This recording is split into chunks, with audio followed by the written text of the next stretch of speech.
When we think about loneliness, we usually think of it as just a feeling, a kind of temporary sadness. But what if it's way more than that? What if it's a biological alarm system, a survival tool from our ancient past that in our modern world has started to go haywire? Today, we're going to unpack the incredible science of how loneliness literally gets under our skin and rewires our brains. And this right here is the core mystery we need to solve. I mean, think about that for a second. How could a feeling, something happening inside your head, be as physically deadly as smoking cigarettes? It's a scientific finding that has kicked off a huge wave of research into what loneliness is actually doing to our bodies. And we're not talking about some rare condition here. The CDC says that about 1 out of every 3 adults in the US reports feeling lonely. That means pretty much any room you walk into, chances are someone there is dealing with this. This isn't a niche problem. It's a massive public health issue that we're only just now starting to take seriously. Now, before we go any further, we have to get one thing straight. Loneliness is not the same thing as social isolation. See, social isolation is just an objective fact. It's about how many people you see or talk to. But loneliness, that's a subjective feeling. It's that painful gap between the connections you want and the connections you have. It's exactly why you can feel completely crushingly lonely in a giant crowd, but also feel totally content and happy when you're by yourself. So because this feeling is so common and has such a powerful effect on us, both scientists and public health experts are starting to talk about it in a whole new way. Loneliness isn't a personal failing or some kind of character flaw. It's a full-blown public health crisis. So what's at stake here? Well, the data is pretty shocking. Being chronically lonely is linked to a much higher risk of heart disease and stroke, and even makes dementia progress faster. It's a huge driver for depression and anxiety, and like we just saw, it can literally shorten your life. This is so much bigger than just feeling sad. Okay, so how in the world does a feeling lead to something like heart disease? To get that, we need to look under the hood at our own biology and see how our bodies interpret this feeling of being disconnected as a direct physical threat. Which brings us right back to our big question. How does an emotion actually translate into physical harm? Well, the answer is buried deep in our evolutionary history. Here's the key insight. Loneliness isn't a modern glitch. It's an ancient feature. Think of it like a survival signal. Just like hunger tells you to eat, or pain tells you to pull your hand away from a hot stove. For our ancestors, being separated from the tribe was basically a death sentence. So that gnawing, awful feeling of loneliness evolved as a biological alarm bell screaming at us. Reconnect. Go find your people. Your survival depends on it. And this all happens in a kind of chain reaction. First, your brain perceives that you're isolated, and that ancient alarm goes off. That triggers your body's central stress response system to pump out hormones like cortisol. But here's the kicker. It also unleashes this low-grade, simmering inflammation throughout your entire body. The body is basically getting ready for a physical injury, something that was a lot more likely if you were an outcast from the tribe. In the short term, this is a smart survival tactic.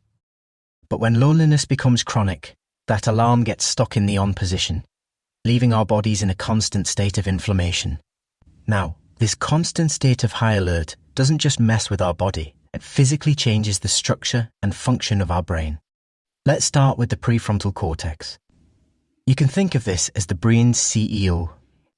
It handles all the big decisions, impulse control, and helps us navigate complex social situations.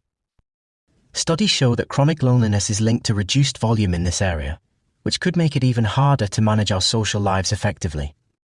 Then there's the hippocampus. This is our hub for learning and memory, and it also plays a big role in managing stress.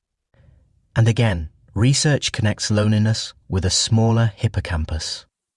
This could be one of the direct biological links explaining why loneliness increases the risk for things like dementia and cognitive decline. And finally, we've got the amygdala, which is basically the brain's threat detector, its little security system. Loneliness is associated with changes here too, altering both its size and how it reacts. It basically gets retuned to be on constant high alert for danger. So what's the result of all these brain changes? Well, the lonely brain becomes hypervigilant. It's constantly scanning for social threats, and it reacts way faster and way more strongly when it thinks it finds one. A simple thing, like an ambiguous look from a coworker or an unreturned text, can set off a massive threat response in the lonely brain, much more than in a non-lonely one. And this hypervigilance isn't just some interesting brain fact. It creates a powerful psychological trap, a self-feeding loop that can be incredibly hard to escape. So here's how the cycle works.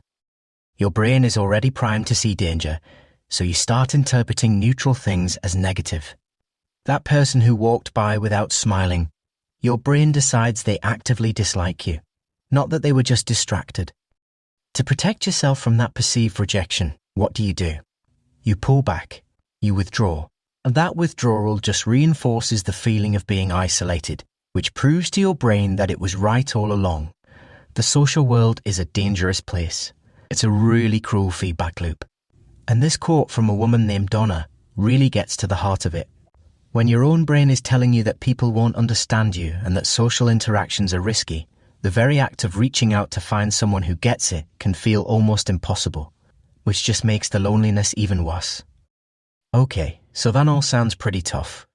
But here's the truly hopeful part of this whole story. If our brains can be wired for loneliness, it means they can also be rewired for connection.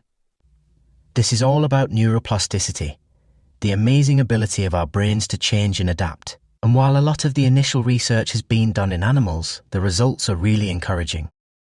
They show that reintroducing social connection can actually start to reverse some of those structural changes in the brain caused by isolation. The damage doesn't have to be permanent. So how do we do that? Well, it turns out the common advice, just join a club or get out there more, often doesn't work. And why is that? Because it doesn't get to the root of the problem, that hypervigilant brain. The strategies that really work are the ones that target those negative thought patterns directly, helping people to challenge the automatic assumption that the social world is hostile and threatening. It's about retraining the brain, not just changing the scenery. Which leaves us with one last really important question. If we start to see loneliness for what it is, a biological alarm gone wrong, rooted in our body's stress response and our brain's threat detection system, it completely changes how we should deal with it. It's not a weakness to be ashamed of. It's a serious health condition that demands our understanding, our compassion, and smarter, more targeted ways to help.